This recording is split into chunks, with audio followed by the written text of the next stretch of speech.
Very good. అంత దానికి officers అన్న పేరు మళ్ళీ మేమిచ్చే లంచాలెందుకు? అయినా మీతో మాటలు అనవసరం. మీరు నేను చెప్పిన పని చేయలేకపోయారు కాబట్టి నేనిచ్చిన ఫ్లాట్ రిటర్న్ చేయండి. అలాగే చేస్తాను, కానీ మీరు నాతో ఇష్టం వచ్చినట్టు మాట్లాడడానికి, నేను మీతో ఫ్రెండ్లీగా మాట్లాడడానికో మీరు వేసే బిస్కెట్లకో ఆశపడి రాలేదు. మరి నేను డ్యూటీ పైన వచ్చాను. మీ ఇంట్లో బ్లాక్ మనీ ఉందని ఇన్ఫర్మేషన్ వచ్చింది, అందుకే రైడ్ చేయాలని వచ్చాను.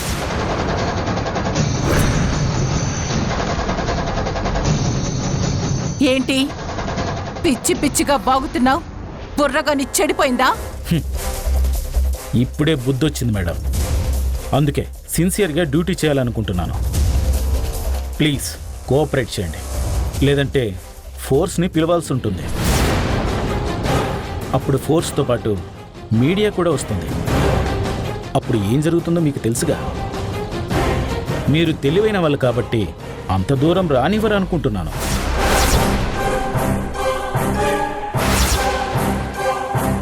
ఇల్లంతా సెర్చ్ చేయండి, ఏ మూల వదిలిపెట్టకూడదు. మూవ్.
డబ్బులు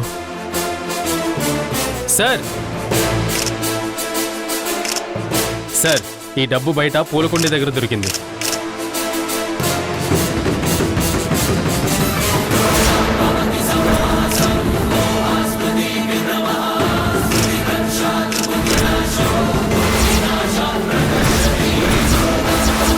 ఈ కవర్ ఇక్కడికి ఎలా వచ్చింది?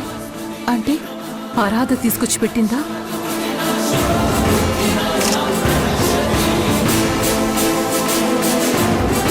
మీ దగ్గర దొరికిన చాలా వాటికి సరైన ప్రూఫ్స్ లేవు కాబట్టి వీటిని సీజ్ చేస్తున్నాను.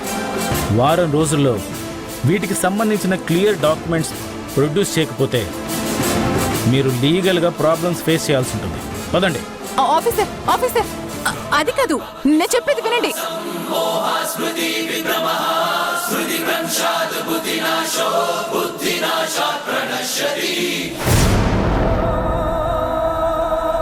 హలో మేడం,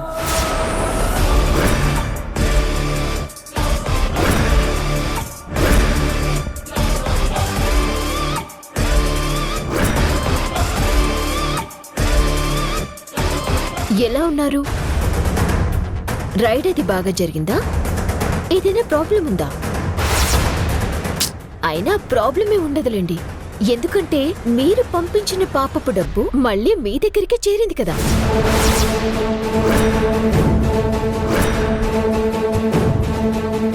ఇదంతా నీ పనని నాకు అర్థమైంది.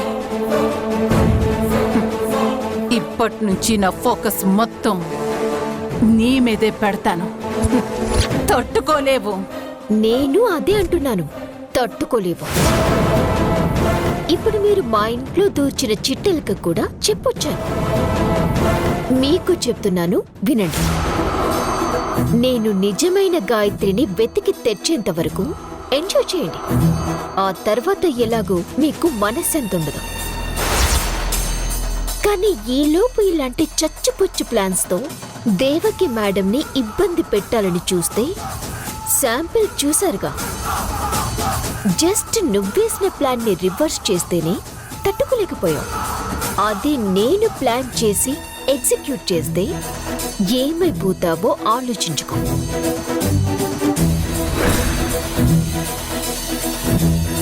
దెబ్బ అదర్స్ కదూ.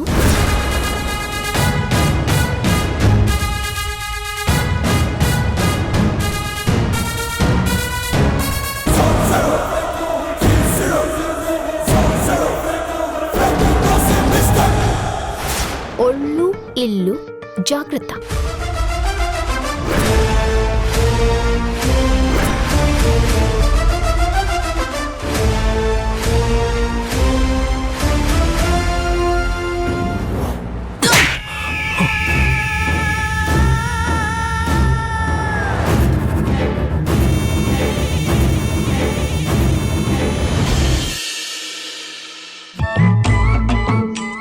నాకు తెలుసు రావాడి బాడీ బాక్స్ ఆఫీస్ అని. నాయనో అమ్మో అమ్మో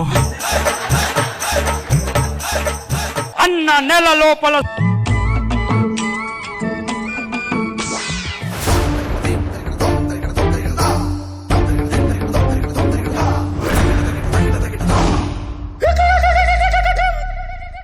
ఏం చేస్తున్నావే? టీవీ చూస్తున్నాను అత్తయ్య గారు. ఇంట్లో పనులన్నీ అయిపోయాయా? అయిపోయినాయి అత్తయ్య గారు. ఇల్లు తుడిచావా? తడిగుట్టతో ఇల్లు అంతా తుడిచేశాను. వంట చేశాను అత్తయ్య. బట్టలు ఉతికి ఆరేశాను. గిన్నెలు సోప్ పెట్టి బాగా కడిగేశాను అత్తయ్య గారు. రాత్రికి చపాతీలు చేయమన్నాను కదా. చెవిటి దానిలా అలా చూస్తావేంటి చెప్పు. అంటే అది రాత్రి కదా అని కొంచెం రిలాక్స్ అవుతున్నాను అత్తయ్య గారు. అంటే ఏంటి నీ ఉద్దేశం? రాత్రి తినే చపాతీలు మధ్యాహ్నం చేయకూడదా? అలా చేస్తే తప్ప అలా ఎక్కడైనా రాసుందా? ఇంట్లో ఏ పని చేయకుండా పడి తింటూ రాత్రికి 4 చపాతీలు చేయమంటే ఎదురు సమాధానం చెప్తున్నావా? ఏ పని చేయడం చేతకాదు కానీ 6 పూటలు మాత్రం పీకల దాకా మెక్కి టీవీ చూడటం వచ్చు. అందుకే దబ్బపండు ఉన్నట్టు ఎలా ఊరేవో చూడు.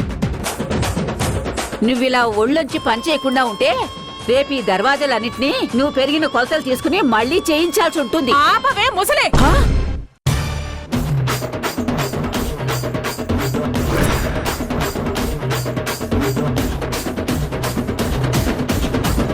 చేతల్లేని పని మనిషిలా కాదు కాదు. గడ్డి వేస్తే పని చేసే గొడ్డులా నేనొక్కదాన్నే బండెడు చాకరీ చేస్తుంటే నోటికొచ్చినట్టు తిడతావా? మాధవి, అమ్మతో ఇలాగైనా మాట్లాడేది? ఆహా, పోనీ ఎలా మాట్లాడాలో ఎలా తిట్టాలో ఓ పేపర్ మీద రాసివ్వండి. అప్పుడు అలాగే చేస్తాను. అంతవరకు మీరు కాస్త ఏమే నా ముందే నా కొడుకుని అవమానంగా మాట్లాడతావా? నేనేం చేస్తానో చూడు. మిమ్మల్ని ఈ కర్రతో కొడితే ఆ కర్రకే అవమానం. ఇటువంటి మిమ్మల్ని కొట్టడం కాదు, కొరకాలి.